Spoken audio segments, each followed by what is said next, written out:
Hello and welcome to our Hopper HQ product update webinar March 2025. I'm excited to bring to you today everything that has been released to you in March 2025. I'm Isabel, I manage customer here at Hopper HQ. So my job is to make sure you're being well looked after and love everything that's coming out. So make sure you keep all your feature requests and feedback coming my way so I can ensure that all the customers are heard within our development room.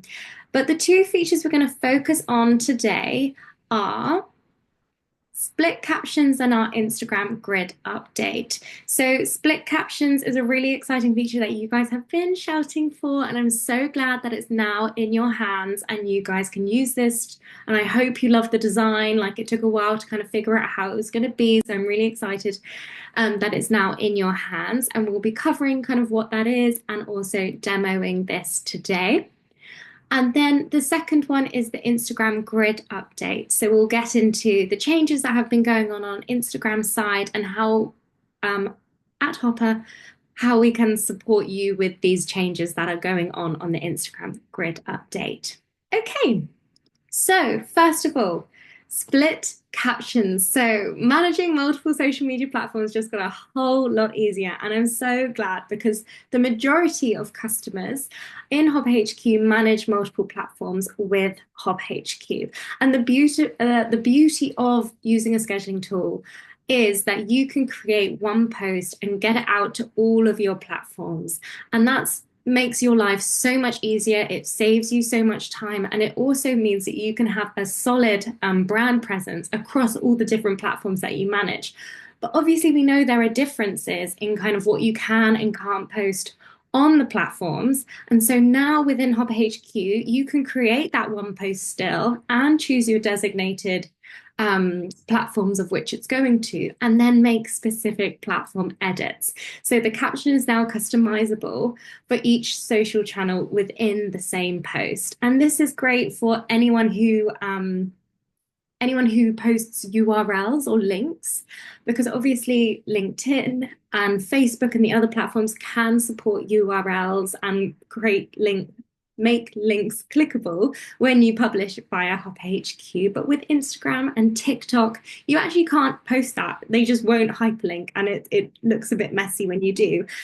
Like, people can't even copy and paste that, so it's not recommended. So people say link in bio, and obviously we've got a link in bio tool, so we can support you with any hyperlinks you do need within your Instagram. But that's just one example. Another example are people who want to publish across all platforms, but have a character limitation with X, for example. So it means you can make those edits within the same post. So let's see this in action. So let me just jump into my Hopper HQ. Here we go. Great. Hopefully you can now see my Hopper HQ. So let's go and create a post, and I'll just kind of walk you through what this looks like. So if I want to create a post for, say, my LinkedIn account here, and I'm going to insert a caption. I saved one earlier to save us time. And for example, I've used us as Hopper HQ promoting this webinar, promoting Split Captions. And so I've got my caption here. And for LinkedIn, I will insert a webinar sign up URL here, and it will become hyperlinked and clickable. So people within LinkedIn can click that and then sign up to our webinar. But that's not possible within Instagram. So if I want to publish this post also to my Instagram, I can now press this button to separate captions for each platform. And you'll see here, I've now got Instagram and LinkedIn, and they're currently the same because I haven't made any edits. But if I edit Instagram, I can say link in bio, as is what people use. And so I can see here, Instagram link in bio, LinkedIn, I'll insert the URL. Let's just save this as a draft and save this. And I'll show you what this looks like within the app as well. Because obviously you can create those posts, but also you can edit any existing post. So it's not just newly created posts with this feature. You can look back on any post and kind of split the caption if you so wish to. So here's my post in my drafts. And here I can see here, I'm on my Instagram, link in bio, and my LinkedIn I can insert that webinar link. And that's fluent whether you're clicking into a post in the planner page, in the grid planner, in the calendar page, from history, rescheduling, you can use that feature. And so I hope that's really beneficial for you. And people are already using it and loving it. And I've had some really great feedback. So I'm really excited to share that with you guys. It's such like a small feature, but I feel it's super powerful in what it can allow you to do.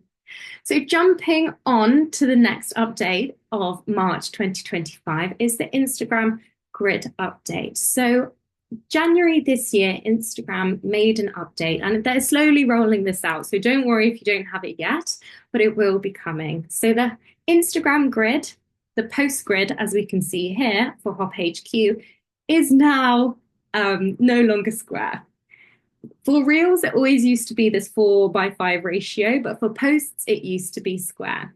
So we're saying bye-bye to square. It's moving more to short form video format, as well, like similar to TikTok, that kind of shift there.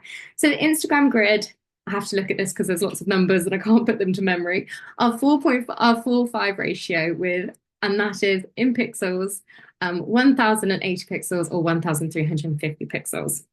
So what does that mean for you?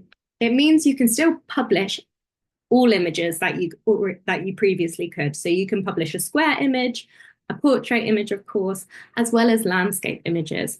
But the change here is that they will be cropped. And so if we look at this post here in the bottom middle, this is a square image, but you can see it's now kind of squished and we can't actually see the purpose of the post without clicking into it.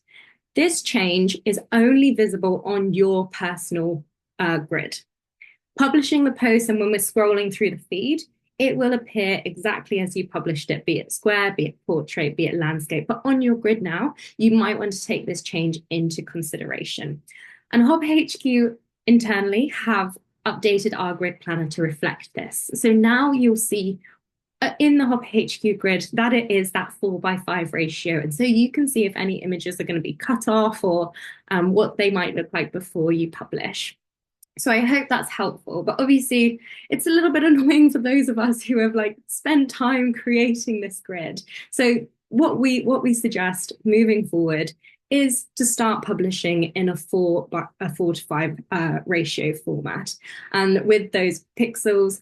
Canva already have an update. So if you are creating images in Canva, you can just switch the images you're there. Any designers you're using, photographers, anyone you do, just make sure they're aware of this update. So the media you're receiving from them is in the right shape. As well, every design platform should have this format and size already because it is the exact same as stories and reels. So it's just adjusting that for your feed posts as well as those. So tip number one, start publishing, make the change so you can ensure that your grid is optimized. The second one is to keep key elements centered. So you might choose not to, you might need to be publishing in landscape or in a square, but the advice is to keep the key elements centered. So as you can see with in Hop HQ, we hadn't done this. So if I jump back, we hadn't done this, so it's kind of cut off. But if we had just made that a little bit more center and a little bit smaller, it would have been perfect and we wouldn't notice that change. So going ahead, bring elements in, text in, so it's not cut off. And also the beauty with Instagram is that like nothing's there forever. You can edit, you can delete. So you can adjust your older posts if it really throws off your Instagram grid. So if it looks misaligned, you can tweak it. And here's how you do that if you don't already know. Go to your grid, click into the image, click the three dots, edit, adjust preview, and you can reposition. You obviously can't edit the media to like resize it or anything like that. But so if it is like gone without repair, we recommend deleting the image. So you can repost it later, resize, and then repost it on Hop HQ when and so you wish. Obviously, this is like a change and it is something to get used to, but it isn't the be all and end all. Instagram is moving away from the more aesthetic side of things. Obviously, when it started, it was all about aesthetics, creating a beautiful grid, like more like Pinterest in that kind of way. Whereas now the emphasis is changing from aesthetic. So I wouldn't stress too much about it. It's just good to know, and good to know how you can be posting optimally going forward. Because obviously people look in your Instagrams to kind of like check you out as brands and businesses. So just something to be aware of, but also it's not the end of the world if it's slightly misaligned. So they're the key March updates from Hop HQ. The split captions, as I mentioned, are great for adding URLs or like adjusting to character limits or brand tone, speaking to different audiences across your platforms, and then obviously the Instagram grid update. There is another feature that's already in your hands, but I'm actually going to cover in next month's product updates because it did just about come out in April. So it is our strategy planner, which I covered in our February product updates. Allows you to create a content strategy for your accounts. You can now create singular posts from the strategy as well bulk posts, but that's not just the end. I am hoping for, all fingers crossed, that I'll be able to reveal an even bigger feature by the end of April and cover that in our updates. But you'll have to wait and see. But at the moment, you can create singular and bulk posts and follow the guidance we've given you. But there'll be more coming, I promise. But thank you so much for joining me today. If you have any questions, please do drop them in the chat. I will be happy to keep the webinar open for just a little bit longer. So if you have any questions, please do drop them in. Thank you everyone for attending, and I look forward to supporting you through Hop HQ as and when you need. If you need anything, obviously email us at support@hophq.com, or you can reach out to us via the intercom bubble in Hop HQ, and me or one of the team will get back to you as soon as we can. All right, I'll end the webinar there. Have a lovely day, guys. Bye.